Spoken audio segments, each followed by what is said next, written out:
asalaamaaleykum mbokk yi déglu dalee nag jàmm ginnaaw élection locale yi ñu fi jógee ñu ngi doon xaar ne bu ñuy teg bureau conseil municipaux yeeg départementaux yi dinañu daal di dëggal lépp lu jublu ci wàllu parité wante culikaay bii di Sud Quotidien bi ngi ñuy xamal ne bëri na ay gox yoo xam ne keroog ba ñu leen di installé ñoom de parité bi dañu koo jël sànni fële li ni mel nag daal di naqari yenn ci ay kuréel yi nga xam ne dañ doon xeex ngir ñu dëggal parité kuréel yu mel ni COSEF caucus des femmes ONP Amnesty International ak tamit réseau Siggil Jigéen loolu sax moom moo tax ba ñoom Fatou Sow Sarr bu IFAN ak tamit Rokiatou Gassama bu conseil sénégalais des femmes ñoom daal dina ñuy ñaxtu li ni mel wax nag ne si nii baate ne faw ñu daal di dëggal lépp lu jublu ci wàllu loi bi nga xam ne dafa jublu ci wàllu parité ba léegi ci wàllu gi ni mel culikaay bii di Sud Quotidien daal dina ñuy seq waxtaan ak Ababacar Fall moom mi ngi bokk ci kuréel bii di GRADEC moom muy daal di ñëwaat sax ci loi boobu nga xam ne dañ ko fiy teg ngir ñu daal di fiy dëggal parité ci li nga xam ne nag moom moo jublu ci yenn ci ay élection yu ñu fi amal njiitu réewum Turquie di Recep Tayyip Erdogan mi ngi gane suñu réew culikaay bi di Le Soleil daal di ci profité waale sax wax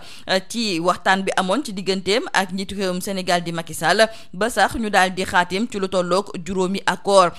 yooyu ñu ngi jublu ci secteuru énergie ci wàllu dem ak dikk bi ci wàllu environnement industrie ci wàllu caada ci wàllu jënd ak jaay ak tamit ci wàllu karange ci wàllu gi ni mel sax culikaay bi di Dakar Times mi ngi ñuy xamal ne ci xeex gi nga xam ne dañ kiy xeex jëmale ko ci wàllu terrorisme Dakar ak Ankara dañoo fas yéene nag boole seen doole ngir xeex bi gën a taar ñu daal di wax ci stade bu bees tàq bi nga xam ne dañu ko fas yéene ngente tey tuddee ko kii di Abdoulaye Wade culikaay bi di Direct News ne doom delloo na njukkal baayam kii di Macky Sall kon mi nga xam ne moom moo tànn maître Abdoulaye Wade ngir ñu daal di koy tuddee li nga xam ne nag moom mooy stade bi loolu bégloo na torop sax ki nga xam ne moom mooy maître Abdoulaye Wade ndax ci dolli suñu naataangoo yu Direct News ñoom la ñu gis moom mooy ne Macky su fekkente ne jël na kii di maître Abdoulaye Wade daal di koy tuddee stade olympique loolu moom exemple bu baax boo xam ne moom la Macky daal di yónnee ñi nga xam ne ñoom ñooy ndaw yi autolikaay bii di Rewmi Quotidien def ci ab jàngat ci wàllu politique ndaxte ñoom la ñu gëm moom mooy ne Macky dafa mel ni ne tey jii dafa bëgg a dajale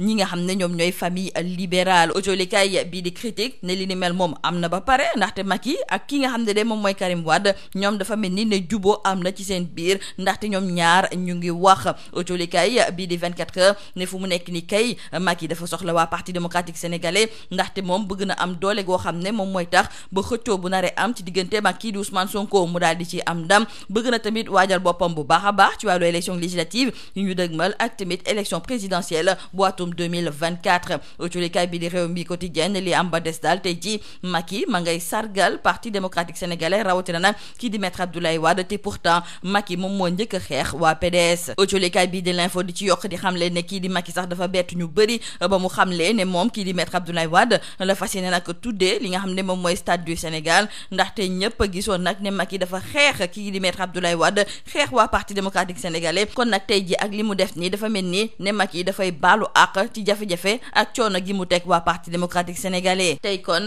ci inauguration wu stade bii di maître Abdoulaye Wade suñu naataango yu julikaay bii di stade di ñu xamal ne dina am benn jongante bu neex bu ñu fa nar a nemmeeku ci diggante ay légende sénégalaise ak tamit yu bàyyeekoo ci yeneen dëkk yu nekk fii ci biir Afrique kon ku ci mel ni El Hadj Diouf Aliou Cissé Henri Camara Diao Fadiga Roger Mendy ak tamit Niang dinañu jàkkaarloo ak ñoom Eto'o Drogba Yaya Touré Adebayor Okacha ak Fahindouno ci wàllu aada tamit dina am ay show yu neex yu fa fas yéene am jeexalee ko ci likaay bii di Libération ma ngay ñëw ci ab waay goo xam ne dafa daal di sàcc identité député bii di Yaya Diallo moom ci noonu sax la sukkandiku ba daal di nax ay ministre ak tamit directeur généraux yu bëri moom moomu kon di Cheikh Ndiaye te mu def ñaawteef googu nee nañu Yaya ma ngay liggéeyee ci ministère de l'environnement et du développement durable moom fu mu nekk ni caabi féetee na ko gannaaw ndaxte da doon faral di woo yenn ci ay ministre ak ay député di leen ñaan xaalis ne dafa war a dem ca Kédougou dafa war a yóbbu yaayam ngir ñu daal di koy faji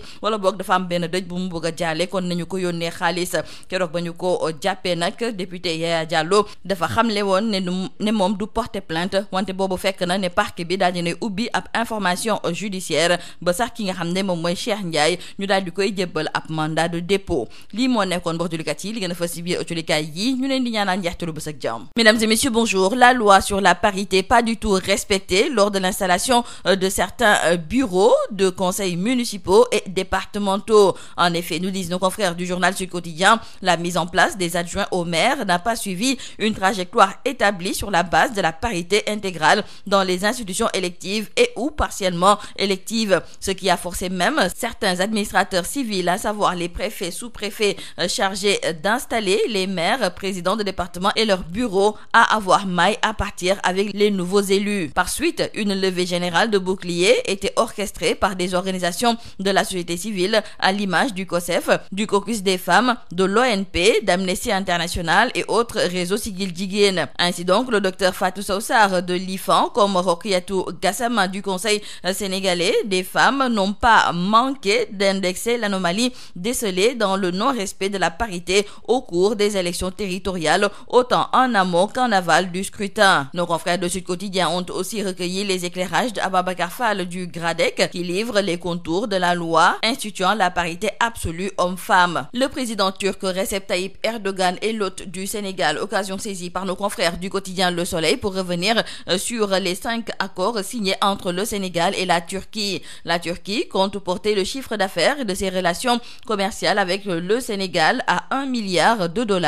et c'est la révélation faite hier par les présidents Macky Sall et Recep Tayyip Erdogan à l'issue d'une séance de travail entre les deux délégations qui s'est achevée tard dans la soirée au Palais de la République. Nos confrères ajoutent que les secteurs concernés sont l'énergie, le transport, l'environnement, l'industrie, la culture, le commerce, mais aussi le secteur de la défense. Justement, concernant ce dernier point, nos confrères du journal Dakar Times nous indiquent que Dakar et Ankara mutualisent leurs forces pour lutter contre le terrorisme. Inauguration du stade international Abdoulaye Wade. Nos confrères de Direct News trouvent qu'en donnant le nom du stade du Sénégal à l'ancien président Maître Abdoulaye Wade, c'est l'hommage d'un fils à son père. Maître Abdoulaye Wade, nous disent nos confrères de Direct News, est comblé par le geste de Macky Sall et ce dernier, en faisant de lui le parrain du stade olympique, offre à la jeunesse un bel exemple. Et d'ores et déjà, nos confrères du journal Rewmi Quotidien parlent de retrouvailles libérales. Pour nos confrères du journal Critique, c'est déjà acté car le dégel est en marche. En plus, Macky et le fils naturel de Maître Abdoulaye Wade, Karim Wade, ont renoué le fil du dialogue. En tout cas, nos confrères du journal Rewmi Quotidien, eux, trouvent que Macky honore le Parti démocratique sénégalais qu'il avait pourtant savamment déconstruit. Mais pour nos confrères du journal 24 heures, le chef de l'État Macky Sall cherche l'atout de choc et ce pour pouvoir bien se positionner concernant les rapports de force politique avec Ousmane Sonko en vue aussi des prochaines élections législatives de 2022 mais aussi de la présidentielle de 2024. Toujours en parlant de rapprochement, nos confrères du journal Tribune trouvent que Macky, en donnant le nom du stade à Maître Abdoulaye Wade, c'est une suite logique du protocole de Conakry. En plus de cela, le fil du dialogue n'a jamais été rompu. Toujours concernant cet acte fort posé par le chef de l'État Macky Sall qui, en honorant éternellement Maître Abdoulaye Wade, se rachète définitivement et se rapproche encore plus de son père avec qui il était en rupture. Nos confrères du journal L'Info d'ajouter que le chef de l'État a donc dribblé tout ce beau monde qui attendait un parrain dans le milieu sportif, même si le président Wade mérite amplement le choix porté sur lui. Aujourd'hui donc, lors de l'inauguration du stade Abdoulaye Wade, nos confrères du quotidien du sport Stade